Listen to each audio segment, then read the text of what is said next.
সঞ্চয়, বিনিয়োগ ও উন্নয়নের মূলনীতিকে সামনে রেখে অনুষ্ঠিত হল উত্তরা ফাউন্ডেশনের ২৩তম সাধারণ সভা ও কর্মী সম্মেলন। শনিবার দুপুরে নীলফামারী জেলার চিলাহাটিতে আয়োজিত এই অনুষ্ঠানে উত্তরা ফাউন্ডেশনের বিভিন্ন পর্যায়ের কর্মকর্তা কর্মচারী, সদস্য ও আমন্ত্রিত অতিথিরা অংশ নেন। অনুষ্ঠানে প্রধান অতিথির বক্তব্যে উত্তরা ফাউন্ডেশনের প্রতিষ্ঠাতা ও নির্বাহী পরিচালক জামাল উদ্দিন আহমেদ জামান বলেন, জীবনমান উন্নয়নের জন্য শিক্ষা, স্বাস্থ্য, অর্থনৈতিক উন্নয়নের জন্য কাজ করছি। সেই সাথে এই পরিবারগুলোর বেকার ছেলেমেয়েদের কর্মসংস্থানের ব্যবস্থা করছি ইনশাআল্লাহ। অনুষ্ঠানে বৃত্তি পরীক্ষায় কৃতিত্ব অর্জনকারী শিক্ষার্থী, সমাজসেবী এবং দক্ষ কর্মকর্তা কর্মচারীদের মাঝে সম্মাননা ক্রেস্ট প্রদান করা হয়।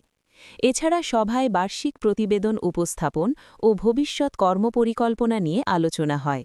এক প্রাণবন্ত ও উৎসবমুখর পরিবেশে অনুষ্ঠানটি সফলভাবে সম্পন্ন হয়। News desk, Chilahati web.